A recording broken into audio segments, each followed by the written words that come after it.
How's it going, everybody? Bryan Alvarez here, After Dark Radio. It is December 3rd, 2025.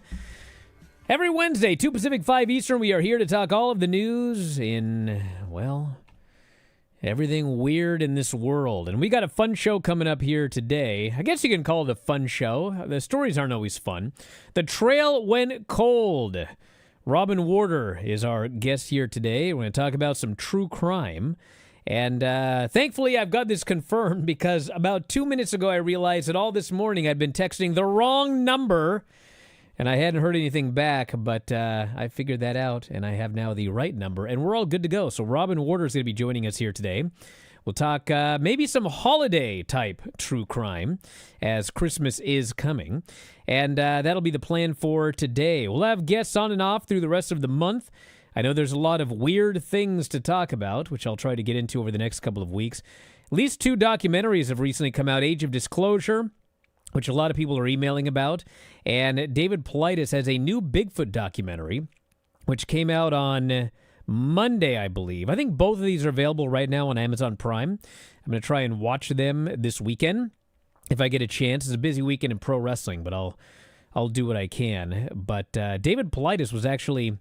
The world premiere was in Tacoma, which is like 40 minutes from here, on Friday. But of course, I heard about it on Sunday, so I did not get to go and watch the world premiere in the theater. But we'll be talking about those in upcoming weeks, and I also got some books that I've been reading that we can talk about, including The Locals, which is a very fun book about Bigfoot. It's a lot of stuff, but today... It'll be Robin Warder, Trail Runs Cold. And if you have questions for Robin, you can put them in the chat box on Twitch or YouTube if you're watching live there. Or you can email me, Bryan@AfterDarkRadioShow.com. That is Bryan@AfterDarkRadioShow.com. We'll be back in a moment to kick it off. After Dark Radio, Sports Byline Broadcasting Network.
The show, Bryan Alvarez here, After Dark Radio. Very happy today to be joined by Robin Warder. Trail went cold. I got to make sure I get that right. Trail went cold. The website, trailwentcold.com. The podcast, Trail Went Cold. And Robin's been on before, and he's back. How you doing today? Very good. Thanks for having me back. Yeah, I think the last time you were on was like February 12th, so it's been almost a year, actually. And I think I want to start, we're going to kind of go all over the place, but I wanted to start by asking, in the last almost a year, have there been any famous cases where the trail went cold that have since, I guess, been broken open? Yes, quite a few, actually. There's a very infamous one called the Austin Yogurt Shop Murders that they just did a documentary on HBO Max. It involved 4 teenage girls who were murdered inside a yogurt shop in Austin, Texas in 1991. Just a horrible crime. They were all sexually assaulted. Their bodies were burned, and they arrested 4 guys for it years later, but it turned out they were innocent. They had been wrongfully convicted, but they were not officially exonerated yet because they hadn't found the real killer. But they did find a DNA sample that did match anyone. And just a couple months ago, shortly after the documentary series was released, they used genetic genealogy to match it up to a deceased suspect named Robert Eugene Brashers, who had actually shot himself to death during a standoff with police back in 1999. And at the time, he only had 1 murder attributed to him. But ever since he died, they had used genetic genealogy to use his DNA to link him to a whole bunch of murders all throughout the United States. He's got, I think, nearly a dozen victims, so he's technically a serial killer. And they found his DNA at the Austin Yogurt Shop murders. For the longest time, they figured that this crime was committed by multiple individuals, but it turned out that it was one guy all along, that he was such a dangerous person. He managed to subdue, rape, and murder 4 people at the same time, and he managed to get away with it until the day he died. So how often do we see a known killer later determined to have actually been a serial killer? And also, what's the cutoff? Is it like 3? Isn't it 3 murders you're a serial killer? Or isn't there like a number? Yeah, it's usually 3, like 3 different murders at different locations at different times. This one, if he had only done the Austin Yogurt Shop murders, I think he just would have been a mass murderer because he killed 4 people at once. But they found out that he committed a whole bunch of different crimes involving different victims at different locations. So basically, you kill 1 person, you're a murderer. Even if you kill 4 people on the same day, you would be a mass murderer. Serial killer is killing multiple people in different locations on different days. Pretty much, yes. That's why they don't call school shooters serial killers. They pretty much just call them mass murderers because they're all doing them at the same time. So I think on the last show we talked about unsolved mysteries, and I think we were talking about how that show had helped discover, it actually helped solve mysteries. The people watching the show, and then tips would come in, and et cetera, et cetera. And it sounds like this documentary did essentially the same thing, correct? It's hard to tell because I know that they were working on it while the documentary was being made. But one thing I found interesting is that for many, many years, they talked about this promising lead that 2 unidentified men had been seen in the yogurt shop near closing, and they had never been able to track them down or figure out who they were. So they assumed these guys were the real killers. But I noticed when I watched the documentary that they didn't mention this lead, which I thought very odd. And in retrospect, I'm wondering if they had a good idea that this Robert Brashers guy had committed the crime alone and these 2 men were red herrings. So they decided to cut that part out. But yeah, they were actively working on it. And then it was just like a month or so later that they announced that the DNA had matched to him. Now, how often, is it a regular thing where a documentary or a television show or et cetera will lead to a case being broken? Does that happen frequently or rather infrequently? It happened fairly frequently during the heyday of Unsolved Mysteries and also America's Most Wanted, because that was the best way to solve cases back then because DNA wasn't common And there was always the hope that someone watching the show would know some information, or they would see a wanted fugitive or something, and that they would call the Unsolved Mysteries Telecenter to give them the information. And it solved maybe something like 20-30% of the cases, like not a large amount, but more than would have been solved if the TV show had not existed. And that's what they do with podcasts now, is that they try to get the word out, saying that maybe someone listening to this will have information and come forward. And it does happen sometimes where just getting the story out there, you just never know if the right person is going to hear it and lead to the case being solved. I don't know if this is a local thing to the Seattle area or if it's nationwide. You would be the one to ask. But we had a thing. I don't see it much nowadays because I don't really watch a lot of the local news networks, but it was called Crime Stoppers. I'm pretty sure it still exists. Was that a nationwide thing, or was that just something local to around here? It was a nationwide thing. I think they had different hotlines, because I'll often find on the cases I research that they'll have Crime Stoppers Washington or Crime Stoppers Texas. So it's localized, but it's pretty much a national hotline where if you have information, you can contact them. It's pretty much for people who don't want to deal directly to the police. If they want to give an anonymous tip with information, they will call Crime Stoppers, because you can just leave whatever information hang up and not have to give your name or do a formal interview. Now, why would people not want to deal directly with the police? They just don't want to deal with the hassle, or they're worried that maybe, one of the individuals involved will come after them? I think that is the main reason. It's people who might know, like, who the killer is. They might have some inside information, and they're fearing that, well, if my tip doesn't lead to them getting arrested right away, they might figure out that I'm snitching on them and giving them this details that could get them caught, so they'll come after me.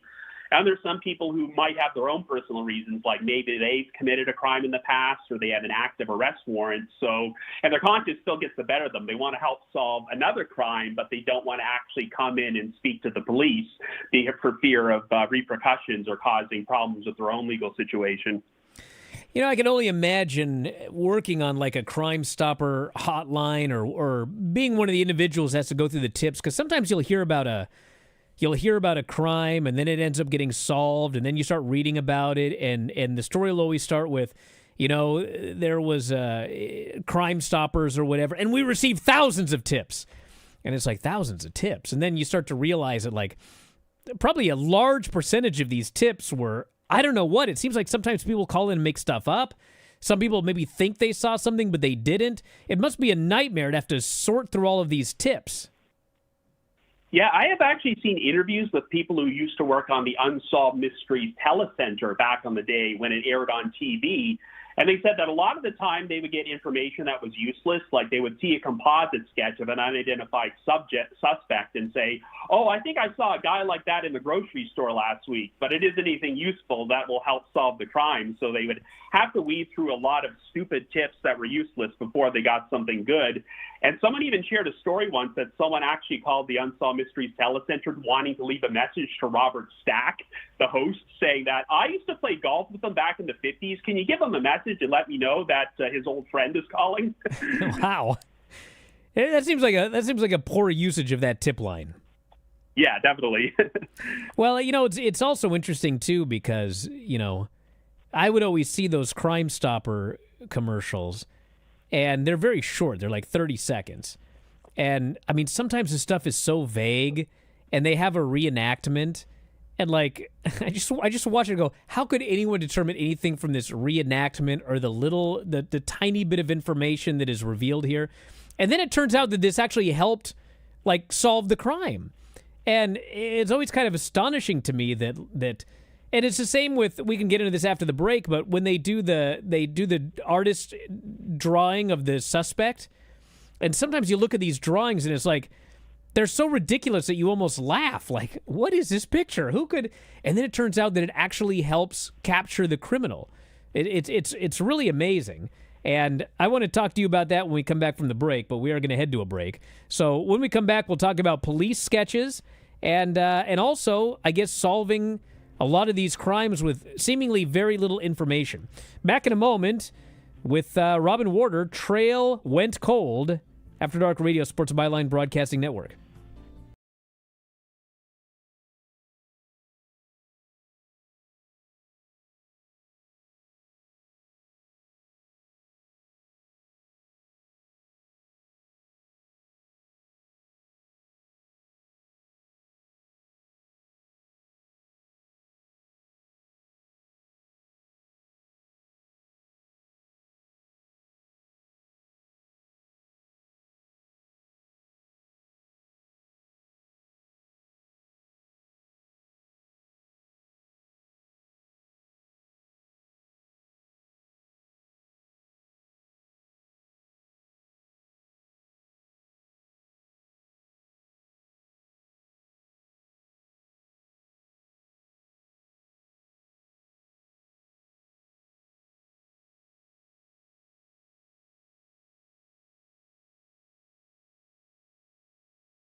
Bryan Alvarez here, After Dark Radio. Very happy today to be joined by Robin Warder, trailwentcold.com. A lot of great podcasts up there. We're going to talk about it in a moment, but the efficacy of these police sketches, Robin. Well, it is kind of funny that I've seen it on both sides, where sometimes the sketch is uncanny, that when the perpetrator is eventually identified and arrested, it's almost like looking into a mirror and you're thinking, wow, they got this totally right. This played a role in solving the crime. But I've seen it the other way, where they do find a suspect eventually, and you look back at the old sketch and you realize it looked nothing like him. And I guess it depends on the quality of the artist. Like, there are some especially talented police sketch composite artists who hire their services out to police because they are so good at it and can paint such a great picture based on the description from witnesses.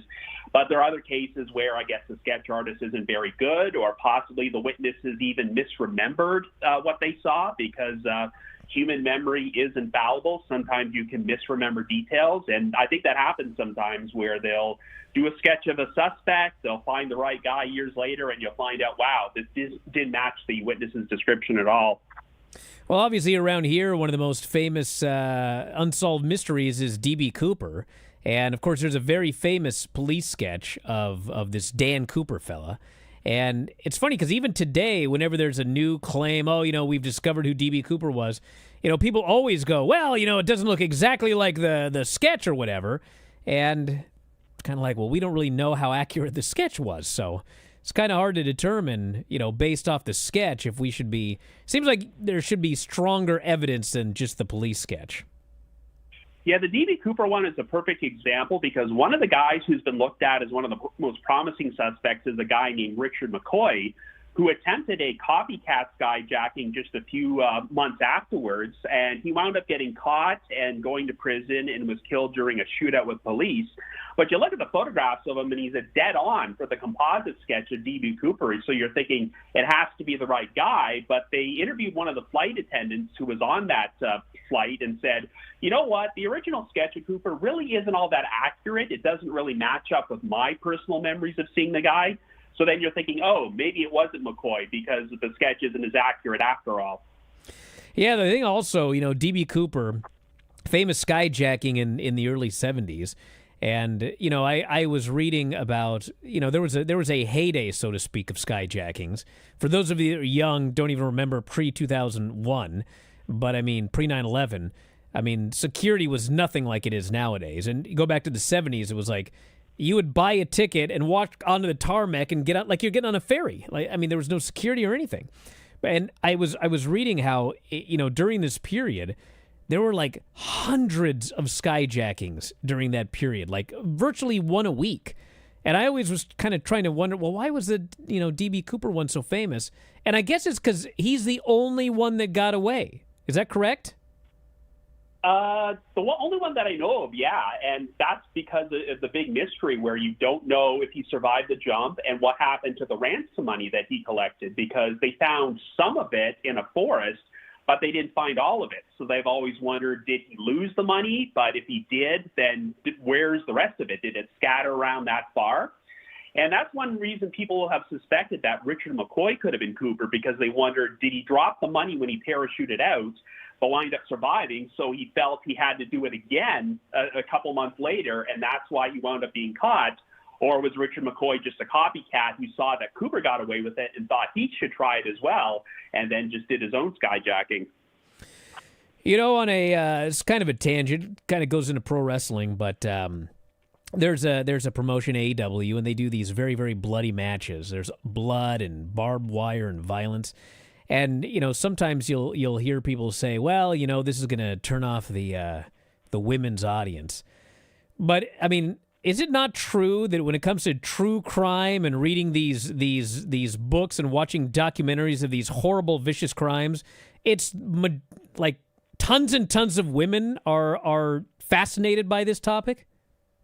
Oh, most definitely. Like, I've been to some podcasting events and true crime events. There's a big one called Crime Con, And I can pretty much testify that something like 75 to 80% of the attendees are women, and that a good chunk of my listenership are women. They're the ones who are more fascinated about true crime. And they always say that even though they find a lot of these stories to be terrifying, I guess they're just fascinated about it because it almost functions as a cautionary tale where they see what led to these women being abducted or murdered or something like that. They think, well, now at least we know better ways to protect ourselves and try to prevent the same thing from happening to us. And they've always said that that's one of the reasons that they have this inherent fascination for it, even though the content is so disturbing. Because many victims are female, and as a female, you want to know, I guess, what to look for, maybe? That is true, yeah, because they've seen, like, if you watch Unsolved Mysteries, you see people, like some of the victims doing stuff like hitchhiking alone on, like, a dark road and accepting a ride with a stranger, or climbing into a vehicle with somebody that they met at a club, or accepting a drink that turned out to be drugged. And back when these stories happened, people just weren't as cautious about these sort of things, but they were had more free will in the 70s and 80s, and that's why they wound up in these situations. And I think a lot of female viewers feel the same thing, that if I can learn lessons from a lot of these cases, I can pretty much prevent the same thing from happening to me. The only difficulty, I think, and you would certainly know better than I, is if you look at the history of serial killers and this true crime, it's like sometimes the men involved, if it's and serial killers are almost always men, correct? They're very few. I think there's a famous female Mexican serial killer, like the old lady. Do you know what I'm talking about? I can't remember her name, yeah. But I think the most famous American female serial killer is Aileen Wuornos, who has a documentary about her on Netflix right now. But the majority are male. And, oh, definitely. Yeah, and when you read these, I mean, sometimes you'll have. It seems like sometimes the eventual killer will be revealed, and it's someone like Ted Bundy, who was known as a very charming person, you know, and it surprised people when it was. But then other times you'll see, you know, the mugshot or whatever. You're like, okay, that guy looks absolutely like a serial killer. It doesn't seem like there's a. I mean, psychologically there's a type, but not necessarily physically. Oh, definitely. Like Ted Bundy, I think he worked at a suicide hotline at some point. So he did come across as like a good person to a lot of people before they found out his dark side. And I think that's maybe why a lot of the women who were victimized with him felt comfortable around him and accepting a ride and whatnot, because he seemed like a non-threatening person. But you just never know. They've recently arrested a serial killer named Rex Heuermann, who DNA testing identified as the Long Island serial killer, who murdered a whole bunch of women in the New York area over the course of several years. And he hasn't gone on trial yet, but he's someone who, on the surface, he worked as an architect, just seemed like an ordinary family man who was married and had children of his own. And they actually found a YouTube video that he filmed several years ago. A guy had a YouTube series where he was interviewing architects or people who worked on buildings, and interviewed Rex Heuermann, and then became shocked many years later when he found out, oh, I was interviewing a serial killer and didn't even know it. Now, I heard that because of advances in all sorts of things, whether it's advancements in DNA, whether it's the ability to ping cell phones, you know, whatever the newest technological advances are, I heard we had fewer serial killers nowadays because it's harder to get away with one murder, much less a number of them, like it was 15, 20, 30 years ago. Do you find that to be the case? I think that is true, yes. I mean, like I just mentioned the Long Island serial killer, but he's more of an anomaly. We don't have many serial killers like this getting arrested anymore, and I think it's for that exact reason that it's just much harder to get away with it. And I think that the rise of genetic genealogy has played a role, because we've seen so many crimes in the past 6 or 7 years, cold cases that are several decades old, that have wound up being solved because they now have the ability to link DNA evidence to a suspect.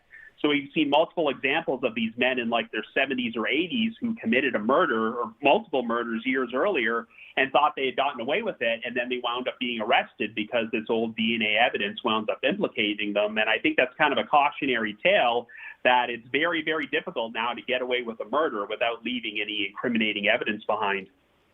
Now, going back to Ted Bundy very quickly, I mean, people are still trying to figure out Ted Bundy, correct? Like it's been, what's it been, 40 years or something like that? It's been a long time.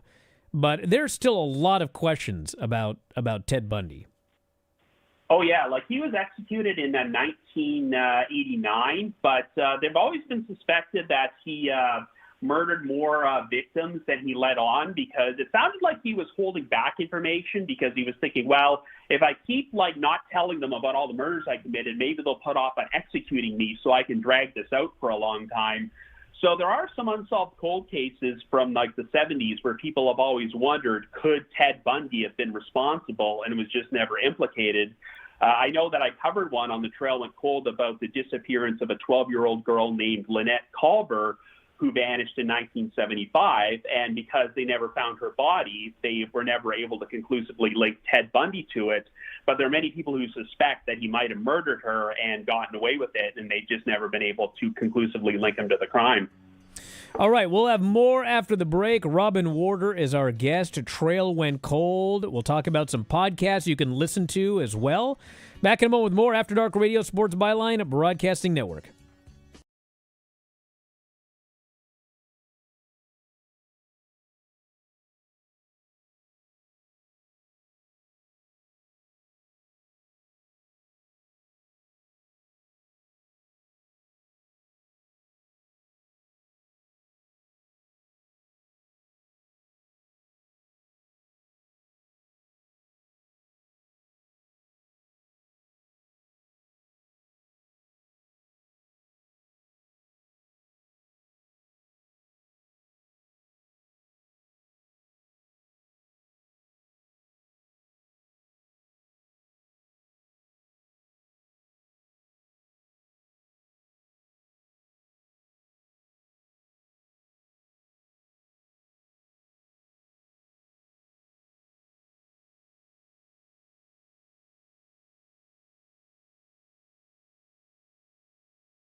Alvarez here, After Dark Radio. Robin Warder is our guest today, trailwentcold.com. We're going to talk about some podcasts here in a moment, but wanted to mention the Green River Killer, Gary Ridgway, who I've talked about here on the show. Actually went to high school with my mother.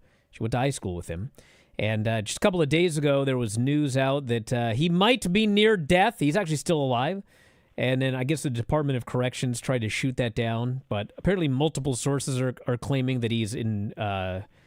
I guess he cannot be released to hospice care, but if he were able to be, he would be in hospice care right now. But anyway, he's admitted to, I think, 49 murders or something like that, or pled guilty to 49. He's admitted to more, but like every now and then he'll admit to another, but they don't always take his word for it. What can you tell me about situations like that, and this one in particular? Well, I do know that serial killers really like toying with people. So even if they get caught and convicted and sent to prison, they still want to be the center of attention. So sometimes they will just suddenly come forward and admit to another murder, but sometimes it turns out to be a complete lie. And they just say, well, I said I was going to take him to the spot where the body of one of my victims was buried, but it turned out there was no victim, and I just wanted to get a free ride out of the prison just out of boredom and just go on a little field trip. And sometimes they'll do the exact opposite, where even though they're in prison for the rest of their life, they have nothing else to lose. They will refuse to confess to other crimes that they weren't caught for, just because they like having the power in their hand, knowing that they have this information that no one else has. So I can see why they still do it with people like Gary Ridgway, where they can never be certain if they have found all the victims that he killed, and that there might be some that he's not admitting to, or he may be admitting to crimes he didn't do just because he's bored and wants to toy with the police some more. It's just amazing when you really think about 65. He claims 65, and I guess they closed 51 cases. So for sure it was 51. May have been 65, may have even been more than that, because, you know, not to make light of it, but when you've murdered 65 people, I mean, I don't even know how you keep track, or, I mean, you know what I'm saying? It's just weird. And the fact that he managed to get away with 65, potentially 65 or more, you know, it's incredible. Yeah, and sadly, a lot of his victims were sex workers who lived on the street and often were not officially reported missing. And I think he targeted them because he felt like these aren't the people that are going to get extensive media coverage. If I make them disappear, nobody's going to notice, or the police aren't going to care. They'll think that they're not worth investigating. And that's how he was able to get away with it for so long, just because he targeted very vulnerable victims. Whereas if he was someone who was going into the suburbs and like constantly murdering wives and mothers who had families who were looking for them, then obviously there's going to get so much publicity, he's probably going to get caught. So one of the theories about Jack the Ripper was that he contracted like an STD from a prostitute, and that's why he targeted prostitutes. But for the Green River Killer, what you're saying here is that it wasn't so much that he was into prostitutes or there was anything. It was more he was targeting people that he felt nobody would notice that they were gone. Pretty much. Like, he may have liked prostitutes anyway, but I'm sure he knew that they were particularly vulnerable victims. And we have another serial killer just like that in Canada from British Columbia named Robert Pickton, who went through dozens of victims and got away with it for a long time because he specifically targeted sex workers who were not going to be reported missing to the police. And he's pretty much considered to be the Gary Ridgway of Canada just because he got away with killing so many victims. He disposed of the remains on a pig farm that he owned, and people are still uncertain how many people he really did kill. So your podcast is available pretty much iTunes, YouTube, Spotify, Amazon Music. Trying to determine all of these little what these little pictures are here. There's one I don't recognize. But anyway, it's all over the place. Trail Went Cold. And looks like there's a new episode weekly. You're at episode 460 right now. And what would you say, are there any particular episodes that maybe are really meaningful to you or that people should check out? Well, we talked earlier about how common it was back in the day for cases to get solved because of TV shows like Unsolved Mysteries, because people would phone in important tips. And that is happening now with podcasts because it's become common practice for victims' families to contact these shows and cover their loved ones' cases, a lot of the time because either the police won't do anything or they can't get any coverage from the mainstream media. And because podcasters like myself are independent and don't have to answer to anyone, we can choose whoever we want to cover.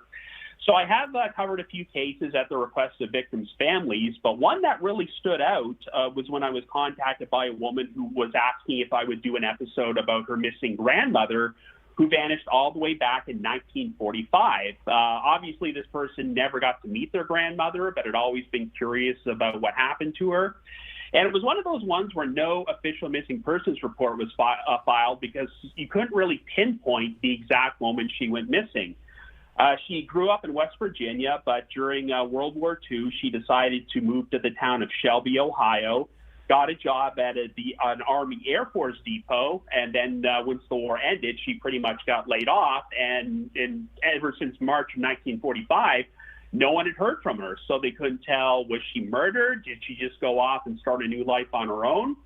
And believe it or not, this person put me in touch with a police officer named Adam Turner, who worked for the police department in Shelby, Ohio, and had launched an investigation. And this is 2020, 75 years after this woman, Mary Jane Van Gilder, went missing.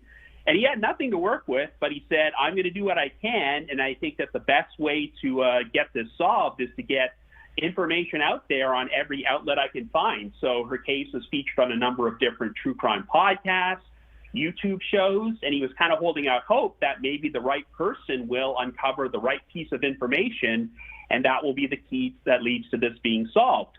And that's actually what happened in 2023, where he decided to put up Mary Jane's old personnel record from the Army Air Force Depot because he wanted to make all the records available, saying that maybe someone will read something and a light bulb will go off over their head.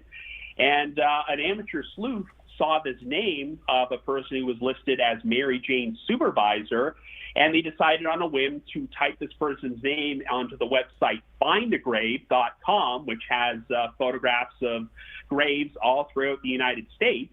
And they noticed that this guy was buried next to his wife, whose name also happened to be Mary Jane, and he also happened to have the same birth date as Mary Jane Van Gilder. So this officer, Adam Turner, says, this is worth looking into. So he decided to contact the grandchildren of this deceased couple, got DNA samples from them, and it wound up matching relatives of Mary Jane Van Gilder. So it turned out she had just decided, for whatever reason, to run away, cut up all contact with her family, get married to this guy, start a new family, and then she lived a long life before she died of natural causes under a new name in 1990. And when they held the press conference to announce this, that the case had been solved, Adam Turner wanted to list off the names of all the podcasts who had covered Mary Jane's story. And he mentioned my name. He mentioned The Trail Went Cold, which marked the first time that I had been mentioned at a police press conference announcing the resolution of a cold case. So that was just a surreal experience. I'd always wanted to see one of the cases featured on my podcast to get solved, but I never thought it would be a missing persons case from 1945. That's awesome. Wasn't it you that said you also later found out that some serial killer or murderer who got caught was one of your listeners? Yeah, I think I shared that story last time I was on the Yes. show, but it's a missing children's case from 1984 about the disappearance of a 12-year-old girl named Janelle Matthews. And when I covered it in 2017, it was still just a missing persons case because they had not found her body. But they found her remains in 2019. They unearthed it by pure accident because they were digging up an oil pipeline and just happened to find these skeletal remains. And shortly thereafter, they announced that they had found a person of interest named Steve Pankey. He was finally arrested and charged with the crime a year later, and he was found guilty at trial a few years ago and has gone to prison. But I was shocked when I was checking my Patreon supporters, the people who are pledging money to the podcast every month, and saw the name Steve Pankey. And it turned out he had signed up in 2019 before Janelle's remains were found. So at the time, I had no idea who he was because he had not yet been named as a suspect or person of interest. But then I realized that I had sent him like a signed thank you card. I had sent him stickers, which is common practice. I send merchandise to all my Patreon supporters without realizing that he was the killer in one of the cases I covered. And I'm thinking to myself, wow, he probably found my show because he was anxious to see like who was covering this unsolved cold case he had done all these years later. But the he main was reason vanity searching. Just kept laughing and eventually said something he shouldn't have and got arrested. It's amazing.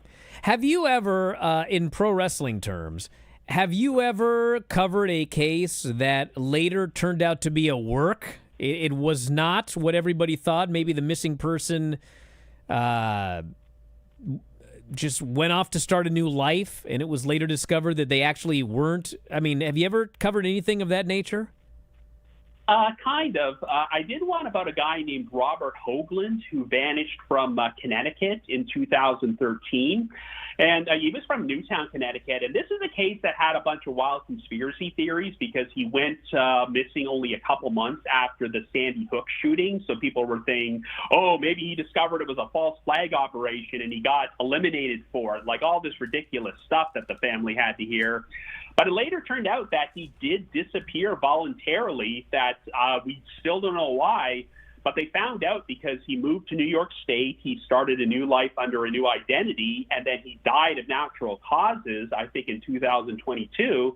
And then I think they used DNA testing to confirm that, oh, this is Robert Hoagland, this is the missing guy. He decided to disappear.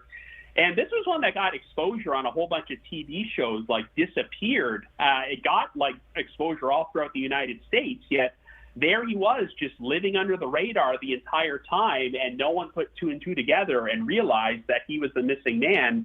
And because he died, we will probably never find out the reasons why he decided to disappear on his own and abandon his family. Well, I've kind of heard that you know, every year, like if you just want to talk about people that disappear, it's like 1 million people all over the country disappear. And obviously, most of the disappearances, you're avoiding the IRS, you're sick of your life, whatever. You just go off and create a new identity. It seems like it's not like a regular occurrence, but it happens a lot. It does seem unusual that you know, normally I don't think people tie it to a crime. I guess maybe they do. I don't even know. But it seems like a lot of people disappear every year just to start a new life. Yeah, I know it's a lot more difficult to do these days just because of all the digital technology. It's like really hard to start a new identity and not leave a paper trail behind. But I'm sure it was a lot more common back in the 40s, the time period when Mary Jane Van Gilder disappeared, just because you didn't have everything digital. If you wanted to, you could just go off, start a new life, take a birth certificate from some deceased child and take over their identity and live the rest of your life without anyone finding out. But I don't know if we'll ever know the statistics for that, because I wager that the majority of people who disappear voluntarily and stay off the radar, we just never find out about them because they don't get a lot of media coverage, and then it just never gets announced. But I'd be curious to know like how many of these disappearances are like non-crimes where they're just off living somewhere and we just don't know about it. All right, we got to head to a break. Back in a moment with more Robin Warder, Trail When Cold, After Dark Radio, Sports Byline Broadcasting Network.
Bryan Alvarez here, After Dark Radio. Robin Warder is our guest today, trailwentcold.com.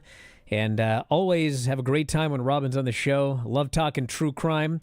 And let's plug that podcast. 460 episodes, everybody. If you can't get enough, there's a lot to listen to. Yep, I got a really huge backlog, and this coming February will actually be my 10-year anniversary as a podcast, so it'll be a very important milestone. I'm planning to do an in-depth series about the Lindbergh baby kidnapping from the 1930s as my anniversary show in February, so I'm looking forward to doing that one. So you can find me at the website trailwentcold.com. You can find me on all the social media platforms like Facebook, Twitter, Instagram, and I'm available on YouTube, Apple Podcasts, pretty much all podcasting platforms you can find.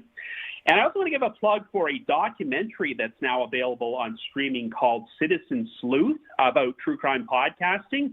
I'm not the star of it, but I'm actually in it for about 3 to 4 minutes. I make an appearance. It's a documentary about another podcaster I know who decided to take on a whole cold case from her hometown, but it goes in a direction you don't expect, and it's available on streaming for rent currently on YouTube, Apple TV, and Prime. So it shows what happens in podcasting where you work with a family, but then things fall apart. So thankfully it's not an experience that has happened to me, but it is an interesting story. And what's that called?